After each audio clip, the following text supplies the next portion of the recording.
Bonjour tout le monde, bienvenue à ce nouvel épisode de la Fabrique d'affaires. Mon nom est Simon Harvey et je suis stratège. Aujourd'hui, on parle d'un sujet qui est, je vous dirais, souvent demandé, quelque chose dont on me parle régulièrement, le fameux pitch. Tout le monde veut un pitch, tout le monde a besoin d'un pitch. On me dit souvent, Simon, aide-moi à améliorer mon pitch est pas bon. Euh, on va se poser la question, c'est quoi un pitch? Ben, fondamentalement, un pitch, je vous dirais, c'est une amorce. C'est le départ de quelque chose. C'est très, très rare que vous allez vendre sur votre pitch. Par contre, le pitch est là pour démarrer soit le processus de vente, dont on a parlé dans l'épisode précédent, soit la relation d'affaires, mais surtout la discussion. Le but d'un pitch, c'est d'engager la discussion, d'aller de l'avant avec ce client-là, ce prospect-là. C'est la première étape. Il y a 3 types de pitch principalement. Il y a le pitch poignée de main, là, donc on est en réseautage, on se croise à l'épicerie. Bonjour, je suis Simon, je suis stratège d'affaires. On explique rapidement, 30 à 45 secondes, qu'est-ce qu'on fait, à qui on s'adresse, comment est-ce qu'on peut aider. C'est ce que j'appellerais un pitch short and sweet. On est là dans le moment présent. Donc, c'est vraiment court, c'est vraiment punché. Je vous dirais le fameux hashtag pas le temps de niaiser, il s'applique là-dessus. Le elevator pitch tient son nom d'une tactique, d'une technique qui était utilisée, puis qui est peut-être encore utilisée aujourd'hui dans les grands édifices, dans les grands gratte-ciels.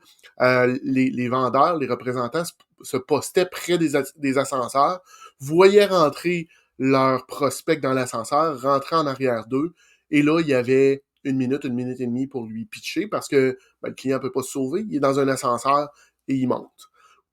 Donc, on a à peu près une minute et demie. Donc, c'est un petit peu plus long. Vous allez trouver ça dans des réseautages, vous allez utiliser ça dans des réseautages un petit peu plus structurés, que ce soit les clans d'affaires de la Chambre de commerce de Montréal que j'anime, que ce soit dans des BNI, que ce soit dans différents types de réseautage. C'est un petit peu plus long. Vous avez un peu plus de choses à dire. On peut aller un peu plus loin. Finalement, ben, il y a un pitch de présentation. Donc, vous êtes une agence de pub, vous allez pitcher votre idée à votre client. Vous allez chercher du financement, donc vous allez pitcher votre projet devant les financiers, devant les banques. Vous participez à un concours, vous allez pitcher devant les juges. C'est généralement un processus, un pitch qui est beaucoup plus long. On peut parler de 25 à 45 minutes facilement. Et là, on peut avoir du support visuel, que ce soit du PowerPoint, des démos, des goodies à partager. C'est beaucoup plus long, beaucoup plus volumineux. Ce qui est important d'avoir dans un pitch, la première des choses, c'est d'avoir un objectif clair. Il faut savoir qu'est-ce que vous voulez atteindre. Vous allez me dire, je veux vendre. Effectivement, c'est un objectif clair. Par contre, comme je l'ai dit d'entrée de jeu, c'est très, très, très rare qu'on va vendre sur un pitch. Ce qui risque beaucoup plus d'arriver, c'est que vous allez booker un rendez-vous avec votre client, vous allez faire le processus de vente dont on a parlé la semaine dernière, et là, vous allez vendre. Donc, l'objectif clair de votre pitch, c'est d'avoir un rendez-vous. C'est important d'avoir un call to action aussi à quelque part là-dedans pour que le client comprenne qu'est-ce que vous voulez. Puis finalement, quand vous l'avez, votre rendez-vous, je vous dirais, le danger dans un pitch, c'est si vous avez un bon pitch, vous avez un oui, le client est prêt à se booker, c'est que vous parliez trop. Un peu comme en vente, un peu comme vous avez le oui de votre client, le client est en train de signer, puis vous continuez à parler, vous pouvez pas plus vendre. Vous pouvez pas booker un deuxième rendez-vous. Vous avez déjà vendu vous avez déjà rencontré votre objectif, on ferme les livres, puis on passe à un autre client suivant. Parce que je l'ai vu maintes et maintes fois, des gens qui avaient réussi, qui avaient atteint leur objectif, qui ont voulu continuer, qui ont voulu trop bien faire, et pour lesquels tout s'est écroulé par la suite, puis ils n'ont pas eu la transaction. Faut se rappeler aussi que vous devez avoir un certain effet wow, vous devez être dynamique. Vous n'avez pas le droit d'être plate en pitch. C'est pas l'endroit pour, tu sais, si vous filez pas, craquez-vous. Puis je vais vous partager des trucs un petit peu plus tard dans le podcast, mais il existe des trucs pour vous recrinquer. Ce qu'il faut garder en tête aussi, c'est qu'on achète la personne avant tout. Votre vibe, votre énergie, c'est ça qui va vous faire vendre. Je viens de le dire, si vous filez pas, ça va être difficile de vendre. Donc, assurez-vous que vous avez la bonne énergie. Dans les trucs que je vais vous parler, dites-vous que shit happens. c'est très possible qu'il y ait quelque chose qui se produise. Puis plus le pitch est long, plus que le risque que quelque chose que shit happens, que quelque chose de plate arrive, plus grandes sont les chances, ben, on l'apprend, on se relève, on se secoue, puis on continue, c'est pas grave. Ça arrive à tout le monde. Puis les gens qui sont en avant de vous ont certainement eu des pitchs que ça a moins bien été. C'est pas particulièrement grave. Ce qu'il faut garder en tête, par contre, if you confuse, you lose. Si votre pitch s'en va dans tous les sens, puis j'ai de la misère à comprendre qu'est-ce que vous essayez de me vendre, je saurai pas ce que j'ai à faire. Puis je saurai pas si ça s'adresse à moi. Ça se peut que vous ayez plus qu'un pitch aussi. Hein. Je l'ai pas dit tout à l'heure, là, mais on a rarement un seul pitch.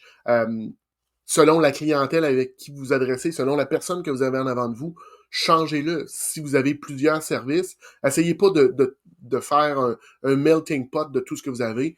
Un pitch par produit, un pitch par service, un pitch pour l'entreprise, si vous voulez vendre l'entreprise. Puis ensuite de ça, vous déclinerez tout ce que vous avez comme produit pour service. Faut aussi se rappeler que vous ne voulez pas vous positionner comme le héros dans l'histoire de votre client. Je vous invite à aller lire Donald Miller, qui a un livre qui s'appelle Building a Story Brand, qui explique que deux héros qui se rencontrent dans une histoire, ça donne rien de bon. Les deux héros vont se croiser, vont se parler brièvement, puis vont continuer chacun de leur côté sur leur mission, sur leur quête.